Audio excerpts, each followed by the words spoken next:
Sir வணக்கம் sir. வணக்கம் தம்பி. சார், நேற்று புதிய தலைமுறை தொலைக்காட்சி ஒரு கருத்து கணிப்பை வெளியிட்டிருக்கிறது.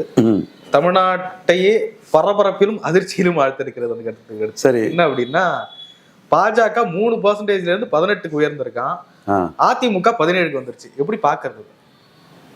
அதாவது அந்த கருத்து கணிப்பு படித்த அவர்கிட்ட கேட்டேன் நான். அவர் என்ன சொல்றாருன்னா, என் கருத்து வேற, கருத்து கணிப்பு எடுத்தவரோட அந்த கருத்தை தான் நான் அவங்கள்ட்ட ப்ரெசென்ட் பண்றேன். அவர் என்ன சொல்றாருன்னா, அதிமுக ஓட்டு பிளஸ் பாஜக ஓட்டு ஒரு 35% வாக்கு 2021 கிடைச்சது. அது காமன் ஓட்டுங்கிறாரு, பின்னி பிணைந்த ஓட்டுங்கிறாரு, ரெண்டரை கலந்த ஓட்டுங்கிறாரு, ஒரே சென்டிமெண்ட்ல இருக்க ஓட்டுங்கிறார். புரியுதுங்களா? அந்த ஓட்டர்ஸ் பாராளுமன்றம்னா மோடிக்கு போடலாங்கிற முடிவுக்கு வர்றதா சொல்றாரு. இது தம்பி சொல்றது மாதிரி தமிழகம் ஒத்துக்கிறாது தான்.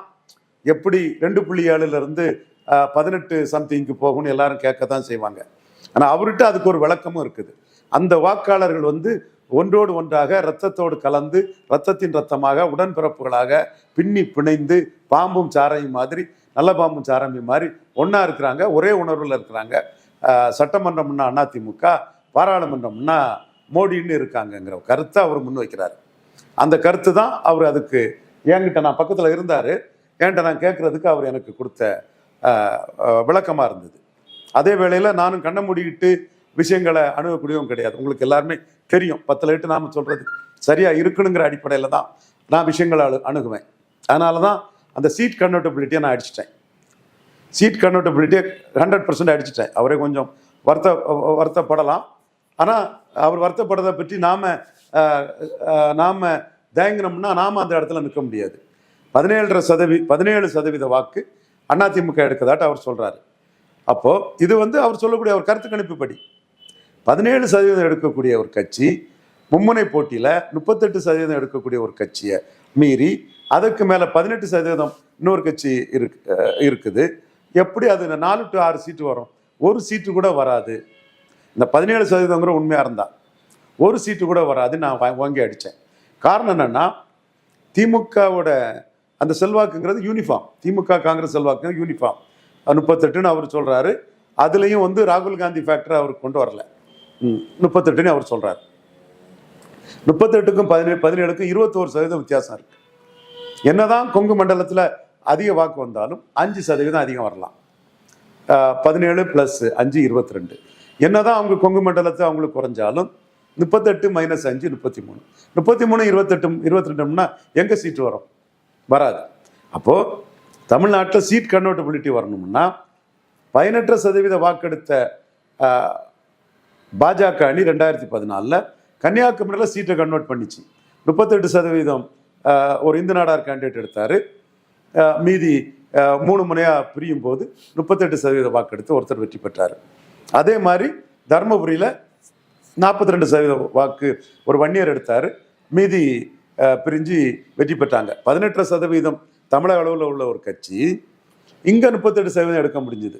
கன்னியாகுமரியில் 18% தமிழக அளவில் உள்ள கட்சி 42% எடுக்க முடிஞ்சது. தருமபுரியில் அதிமுக 17% இருந்ததுன்னா தமிழகம் முழுக்க அது இதே யூனிஃபார்மாக தான் இருக்கும்.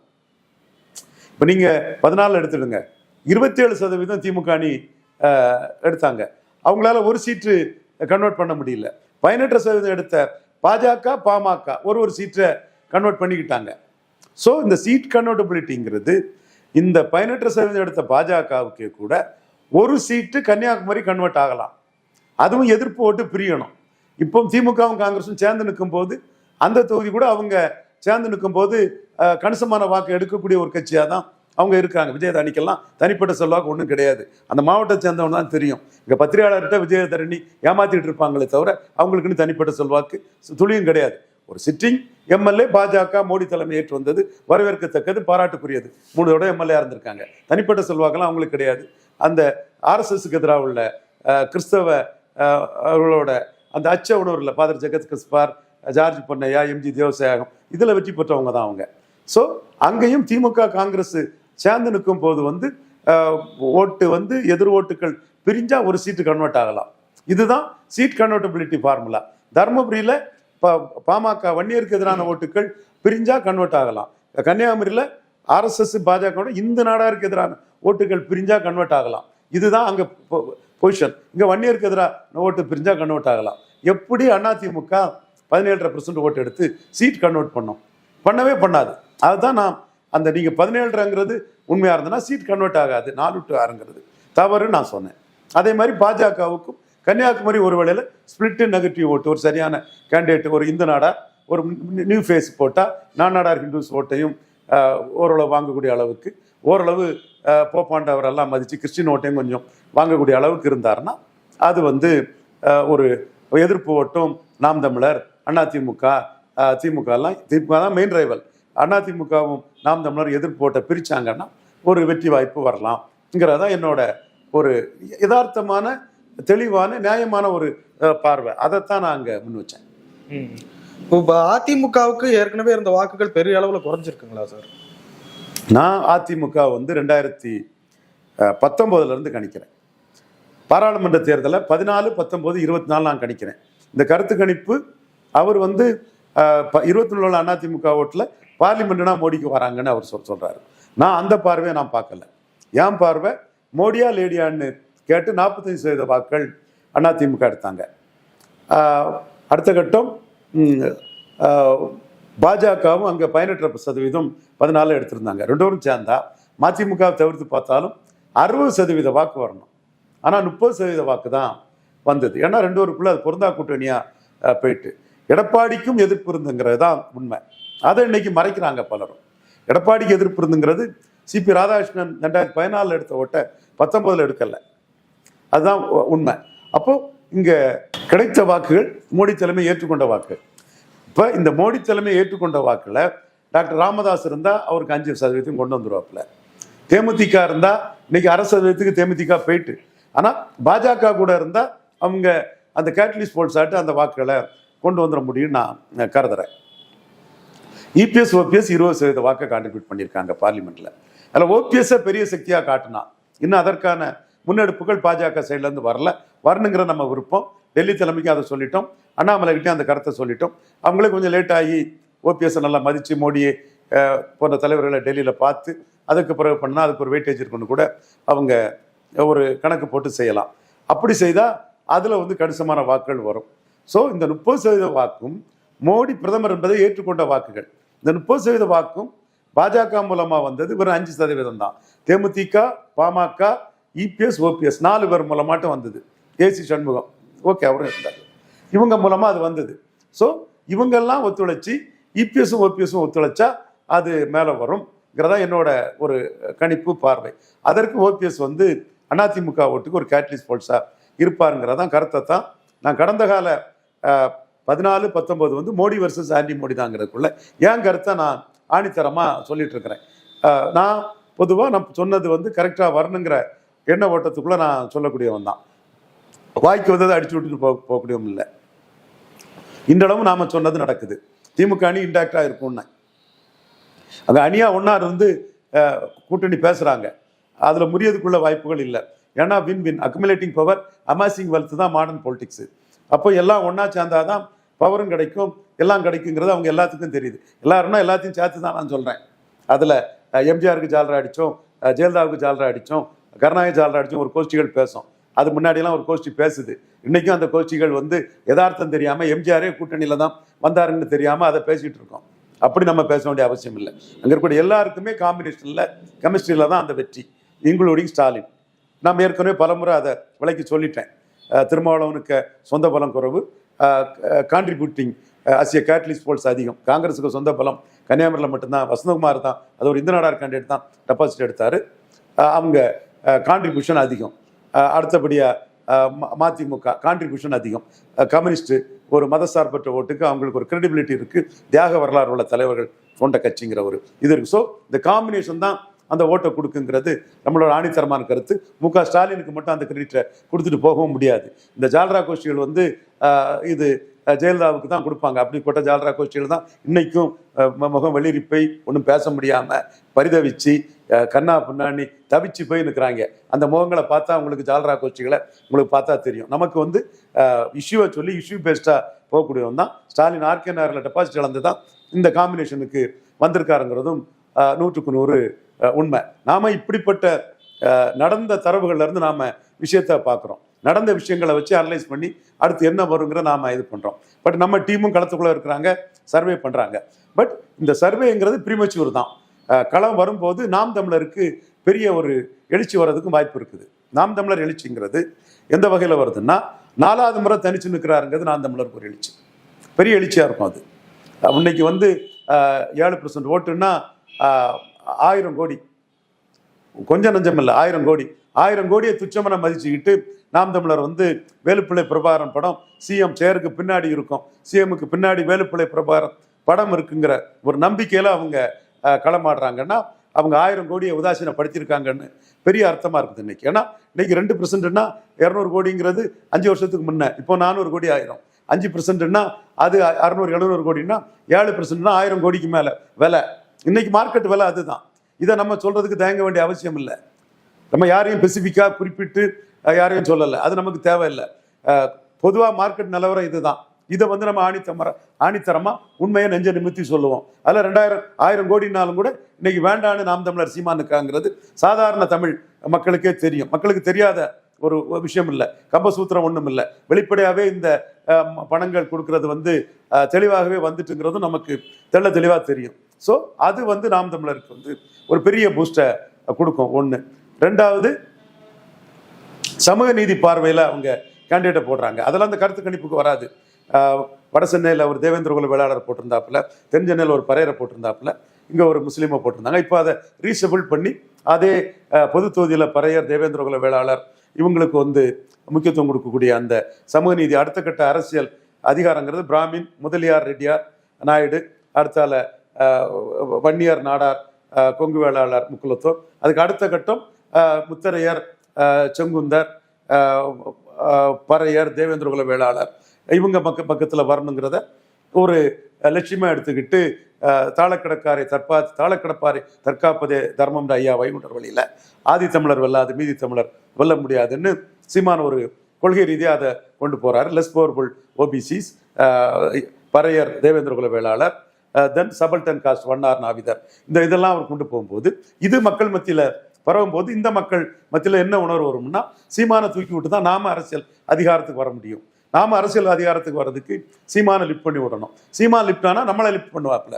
இனிமேல் நம்மளை லிஃப்ட் பண்ணதுக்கு வேற யாரும் இல்லை, சீமான் தான் இருக்கிறாருங்கிற அந்த கருத்து அந்த மக்கள் மத்தியில வரும். அதுவும் சீமானுக்கு அடுத்த ஒரு கூடுதல் பிளஸ்ஸாக வரும். அடுத்தால சீமான் இந்த இஷ்யூ எடுக்கிறாரு. காங்கிரஸும் பாஜகவும் தமிழின விரோத நடவடிக்கைகளில் ஈடுபட்டுட்டாங்கன்னு எனக்கு அதில் உடன்பாடு இல்லை.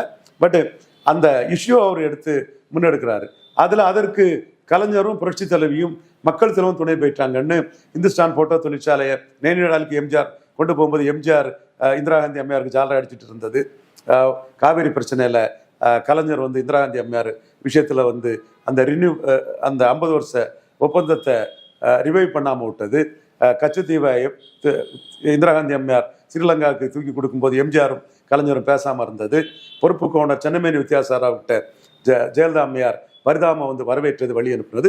இப்படி முத்தமிழறிஞர் கலைஞர், மக்கள் தலைவர் எம்ஜிஆர், புரட்சி தலைவர் ஜெயலலிதா இவங்க தங்கள் சுயநலத்துக்காக தமிழக உரிமையை விட்டு கொடுத்தாங்கிறதையும் போல்டா அடிக்கிறார். அதுல கலைஞர், புரட்சி தலைவி, புரட்சி தலைவர் அதெல்லாம் அவர் பார்க்கல. எம்ஜிஆரே ஊழல் பெருச்சாளின்னு சொன்னார். கமல்ஹாசன் எம்ஜிஆர் ஆட்சி அமைப்பு ஒன்று சொல்லும்போது வீரப்பன் கொள்ளக்காரம்னா ஜெயலலிதாவுக்கு என்ன பேருன்னு கேட்டார். ஜெயலலிதா கரப்ட் லீடருங்கிறத இப்பவும் தெளிவாக பேசிட்டு இருக்கிறாரு. ஸோ இந்த தமிழர் உரிமைக்காக இந்த தலைவர்களே விட்டு கொடுத்தாங்கிறத அவர் பேசும்போது எடப்பாடி எல்லாம் ஏமாத்துறோம். எம்ஜிஆரையும் ஜெயலலிதாவுமே தமிழர் உரிமைக்காக சரியா களமாடலன்னு சீமான் குற்றச்சாட்டும் போது எடப்பாடி பழனிசாமி மாத்திரம். ஸோ இந்த இஷ்யூவை அவர் எடுக்கிறாரு. அடுத்தால அவருக்கு ஒரு ஈர்ப்பு சக்தி இருக்குது. வேலுப்பிள்ளை பிரபாகரனை தமிழின தலைவரா நிறுவன்னு சொல்றாரு. இந்த கருத்து கணிப்போட ஜெனினிட்டி படி நம்ம பார்த்தோம்னா அகாலிடல் 4% தான் போகுது. லாலு யாதவோட ஆர்ஜேடி ஒற்றை இலக்கத்துக்கு போயிருது. ஜார்க்கண்ட் முக்தி மோர்ச்சா ஒற்றை இலக்கத்துக்கு போயிருது. தென் ஜேடிஎஸ் 1%ங்கிற அளவுக்கு போயிருது. ஸோ இந்த மாநில கட்சி இமேஜ் உள்ளவங்கெல்லாம் இந்த தேர்தலில் தேசிய கட்சிகள் எழுச்சி பெறுது, மாநில கட்சிகள் பலகீனம் அடையுதுங்கிறத காட்டுறாப்புல. அதுதான் சட்டசபையில் 33% எடுத்த அதிமுக கூட 17% போயிட்டு அவர் கணிப்படியாது ரிசல்ட் அல்ல, ஒரு பார்வை. ஒரு கண்ணோட்டம், அவ்வளவுதான். அதுல நாம் தமிழர் வந்து முன்னோட 2 மடங்காகி 7% வாக்கை தாண்டி போயிட்டு, அப்படின்னா வேலுப்பிள்ளை பிரபாகரன் இமேஜில் அது நிற்கிறதுனால, வேலுப்பிள்ளை பிரபாகரன் உலகத் தமிழர்களின் தலைவருங்கிற இமேஜ் இருக்கனால இந்த கட்சி வேணும், வேலுப்பிள்ளை பிரபாகரன் உலகத் தமிழர்களின் தலைமைங்கிறத நிரூபிக்கணும், வெல்வெட்டித்துறையை சேர்ந்த முருகபத்திரான ஐயா வேலுப்பிள்ளையின் மகன் வேலுப்பிள்ளை பிரபாகரன் உலகத் தமிழரின் தலைவர்னு நிரூபிக்கணுங்கிறது எண்ண ஓட்டம் புதிய வாக்காளர்கள்ட்ட, புதிய இளைஞர்கள்ட்ட இருக்குங்கிறது தான். இந்த கருத்து கணிப்பு பேட்டர்னோட ஜென்யூனிட்டி படி பார்த்தா மற்ற ஸ்டேட்லலாம் ரீஜனல் பார்ட்டிஸ் வந்து கீழே போகும்போது, இங்கேயும் அதிமுக கீழே போகும்போது நாம் தமிழர் முன்னோட 2 மடங்கு வாக்களை பெறுதுன்னு சொன்னால், அந்த வேலுப்பிள்ளை பிரபாகரன் இமேஜில் அந்த கட்சினுக்கு நியூ ஓட்டர்ஸை வந்து வேலுப்பிள்ளை பிரபாகரனுக்கு இமேஜ் வந்து கவருது. ஸோ இந்த கருத்து கணிப்பு வேற, களம் வேற. களம் வந்த பிறகு தான் நம்ம ஃபைனலாக சொல்ல முடியும். என்றாலும் தமிழ் மண்ணில் எடப்பாடியை 15% நிறுத்தம்னு சொல்லக்கூடிய எனக்கு இந்த கருத்து கணிப்பு வந்து நம்பிக்கை அளிக்கிறது.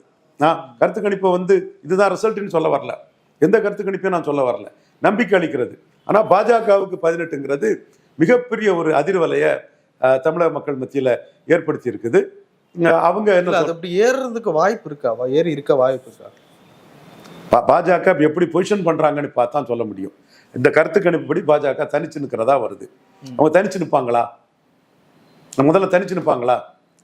அவங்க இந்த கருத்து கணிப்பை நம்பி தனிச்சு நிற்பாங்களா? அதுதான் சபீர் அகமது கேட்டார். ஓ, தனிச்சு நின்னே அப்படின்னா அப்ப கூட்டணி வச்சா இன்னும் எக்ஸ்ட்ரா போகுமா நிறையா? அப்படி பார்க்க முடியாது. அவங்க கூட்டணி போனாலே ஒரு பலகீனம் வருது இல்லையா அந்த இடத்துல. சீமானுக்கு பலமே அதுதானே.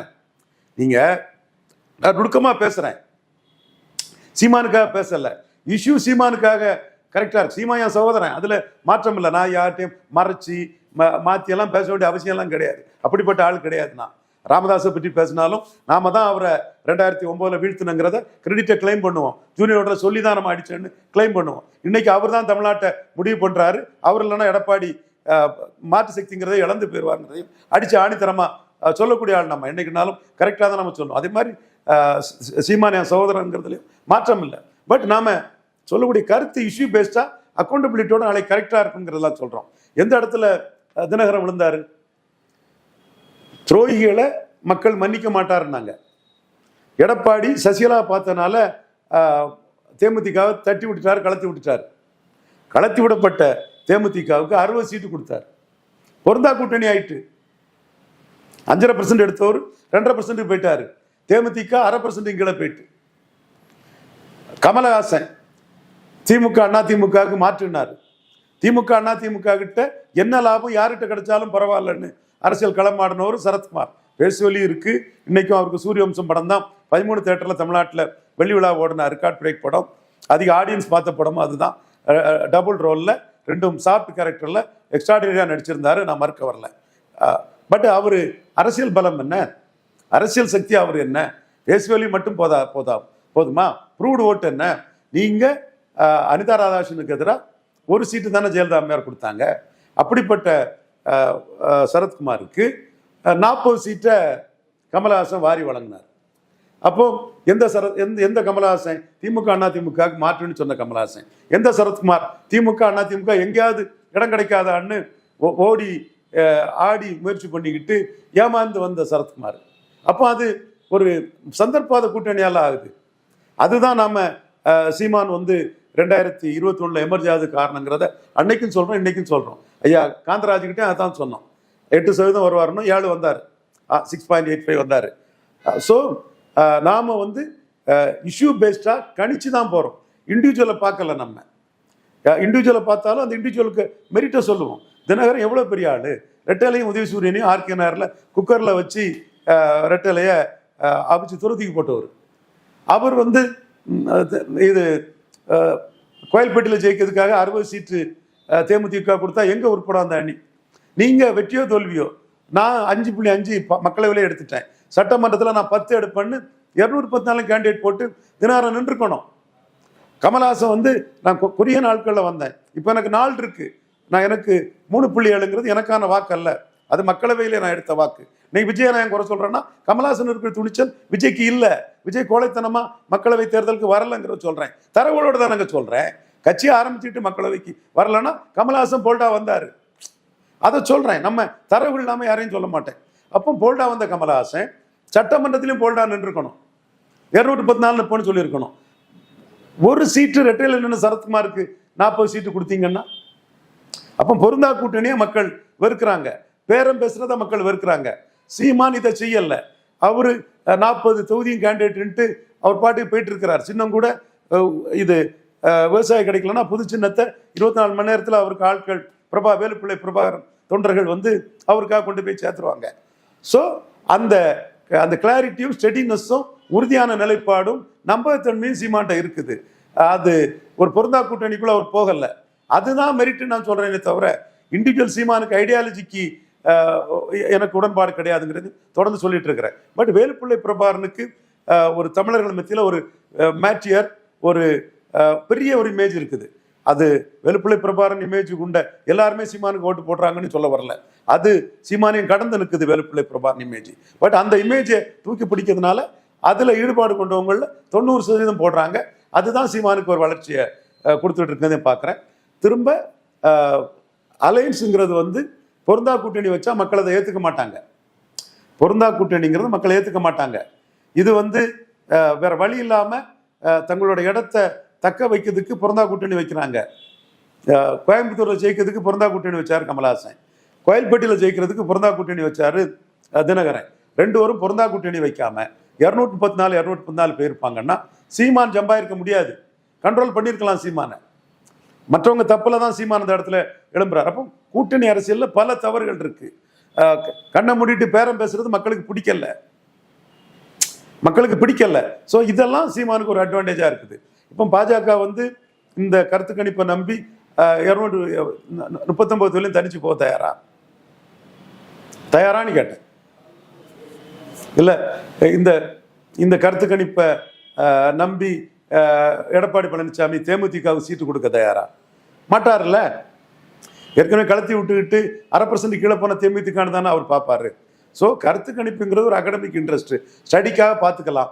அவங்க நினைக்கிறதுபடி வந்துட்டுனா சந்தோஷப்பட்டுக்கலாம். ரிசல்ட் தான் ஃபைனல். நான் அந்த ரிசல்ட்டை நோக்கி பல கருத்துக்களையும் நான் பேசுகிறேன். நாம் சொல்கிறதான் சரின்னு நான் எனக்கு பிடிவாதம் பிடிக்கக்கூடியவங்க கிடையாது. அதே வேளை நாம் சொல்கிறது 10க்கு 8 இதுவரை சரியாக இருக்குது, நாளைக்கும் சரியாக இருக்குங்கிறதுல ஆணித்தரமாக நம்பிக்கை கொண்டவன். அந்த வகையில் தான் ஓபிஎஸ்ஸை பெரிய சக்தியாட்டு பாஜக காட்டணும். அப்போ தான் அதிமுக ஓட்டை வந்து உடைக்க முடியுங்கிறது என்னோட கருத்து. பாஜக தலைமை தான் முடிவெடுக்கணும்.